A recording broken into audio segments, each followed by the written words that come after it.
जय श्री राधे। पूज्य श्री सद्गुरुदेव भगवान के चरणों में प्रणाम। ब्रज अनुरागी श्री घनश्याम दास ठाकुर जी का जीवन चरित्र। जन्म एवं बाल्यकाल। भव सागर में डूबे हुए जीवों पर करुणा करने के लिए भगवान के संकल्प से समय समय पर इस धराधाम पर महापुरुषों का आगमन होता है।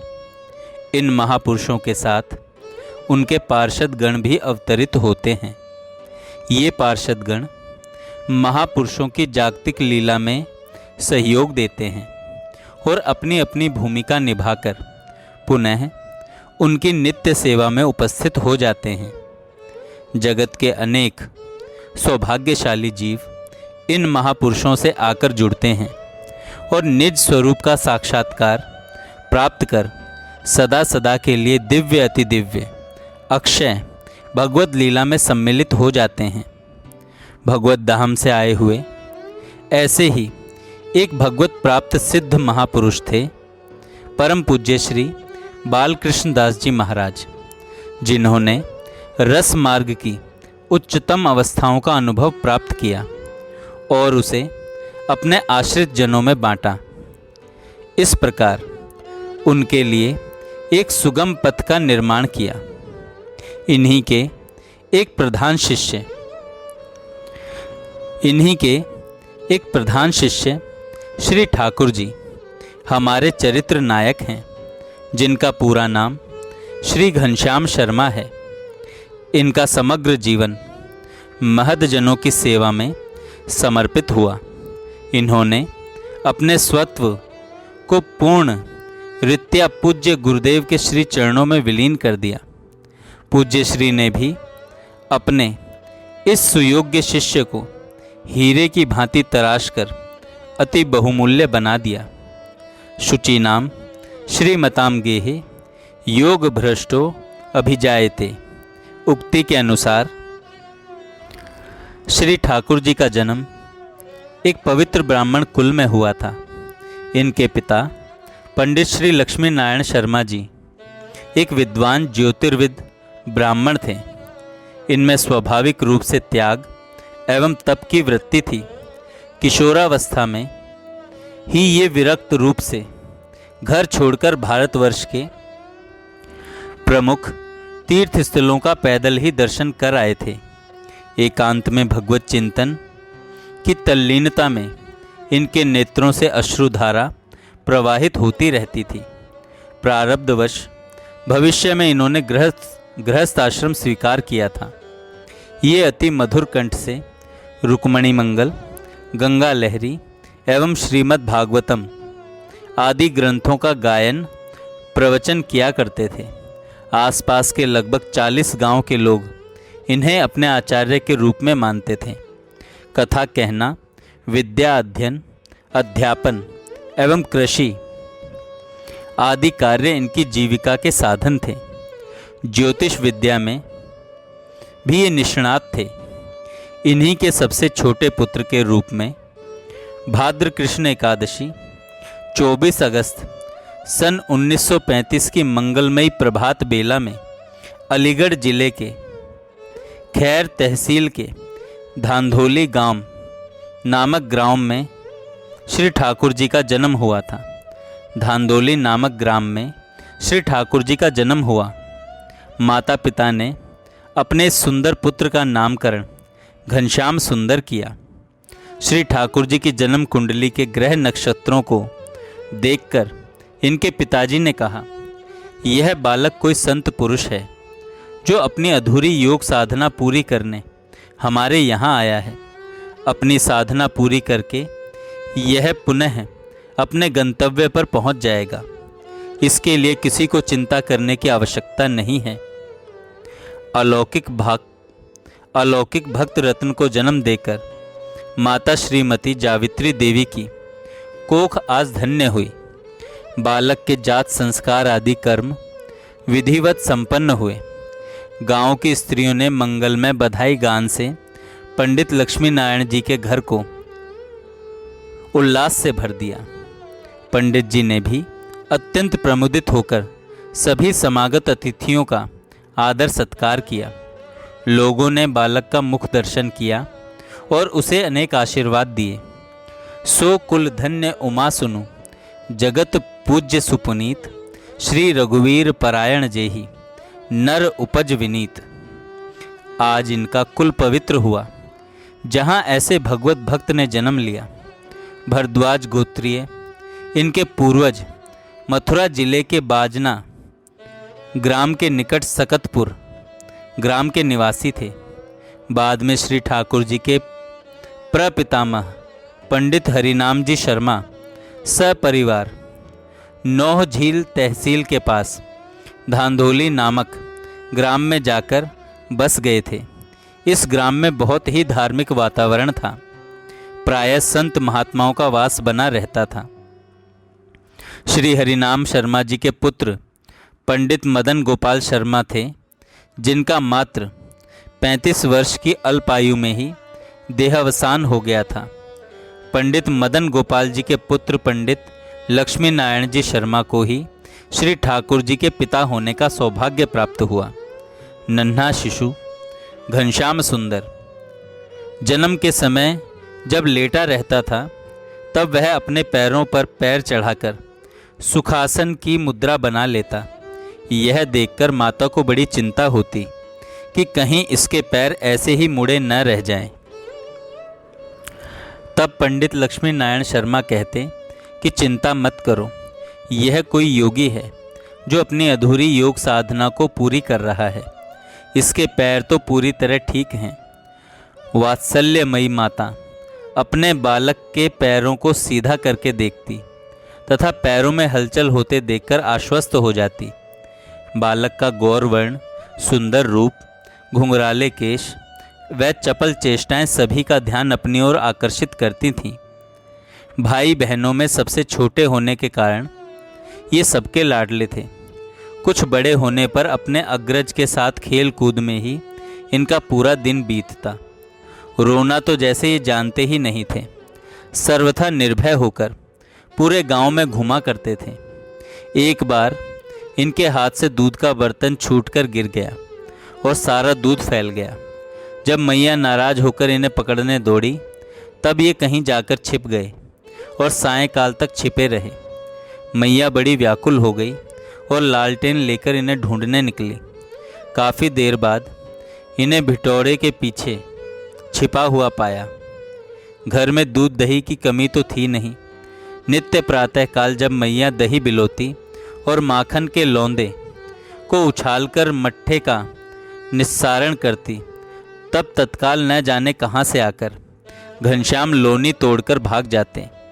माँ ने बहुत प्रयत्न किया और कहती, लाला वैसी ही लोनी घर में रखी है, तू उसे ले लेता, यूँ लोनी छीनकर क्यों भागता है।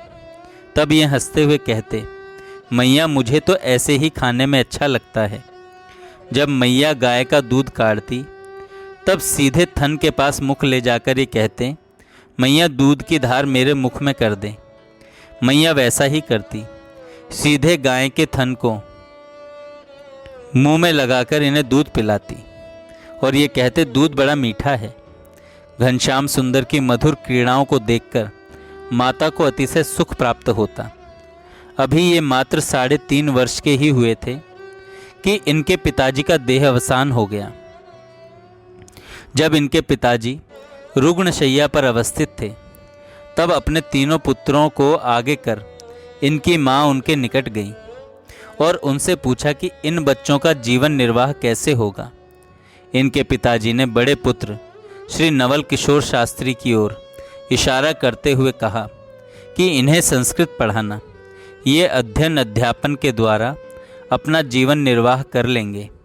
और शेष दोनों पुत्रों की ओर संकेत करते हुए कहा कि इनका जीवन तो भजन कीर्तन करते हुए निभ जाएगा। इसके बाद इन्होंने अपनी धर्मपत्नी से कहा कि कैसी भी परिस्थिति हो, तुम कभी भी किसी के सामने हाथ न पसारना। यदि कोई तुम्हें कुछ दे तो समझना कि वह तुम्हारा धर्म बिगाड़ रहा है। उसे स्वीकार करने पर तुम्हारी गरिमा घटेगी। तुम भले ही अपना परिवार का पोषण शिलोक्ष वृत्ति द्वारा कर लेना, पर किसी के सामने हाथ न पसारना। शिलोक्ष वृत्ति होती है खेत कट जाने के बाद खेत में गिरे हुए अन्न को संग्रह करके उसी से जीवन निर्वाह करना। भगवान तुम्हारा मंगल करेंगे। श्रीमती जावित्री देवी ने अश्रुपूरित नेत्रों से अपने बीमार पति को चिर विश्राम के लिए अनुमति दी। श्री ठाकुर जी के पिताजी को अपनी मृत्यु का पूर्वाभास हो गया था कि मैं अमुक दिन जाऊंगा, जो अक्षरशः सत्य हुआ। इन्होंने मात्र 42 वर्ष की अल्पायु में ही अपने नश्वर कलेवर का परित्याग कर दिया। अब बच्चों के पालन पोषण का भार इनकी माता पर आ गया। घर में अर्थाभाव की विषम परिस्थिति उत्पन्न हो गई। श्री ठाकुर जी के सबसे बड़े भाई पिताजी की आज्ञा अनुसार संस्कृत अध्ययन हेतु वृंदावन चले गए। शेष 2 बड़ी बहन व एक बड़े भाई माता के पास ही रहे। माता ने बड़े परिश्रम से बच्चों का पालन पोषण किया। अत्यंत सरल व भक्त हृदया माता ने बचपन से ही बच्चों को स्वावलंबी बनाया। उनके अंदर भक्ति एवं आत्मसम्मान के उन्नत संस्कार डाले। वे सदा बच्चों को सच्चाई पूर्वक जीवन जीने की प्रेरणा देती रहीं। जय श्री राधे। आगे का चरित्र हम कल सुनेंगे।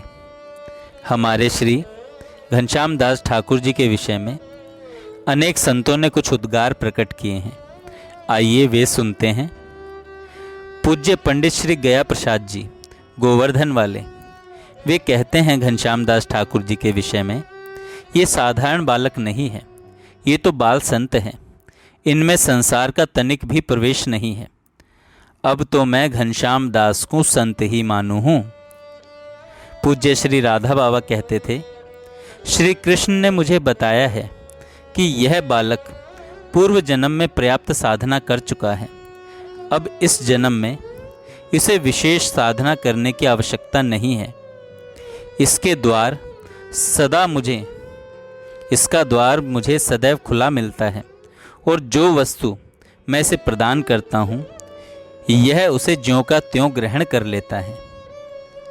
पूज्य श्री बालकृष्ण दास जी महाराज कहते हैं, ठाकुर जी में गजब का अंतर्यामित्व है। इनको भविष्य की घटनाओं का आभास हो जाता है। पूज्य श्री सुदर्शन चक्र जी महाराज कहते हैं, आया तो था मैं ठाकुर घनश्याम को समझाने, किंतु अब स्वयं ही समझ कर जा रहा हूँ। इन्होंने अपना रास्ता चुन लिया है। अब ये हमारे आपके दायरे से परे हो गए हैं।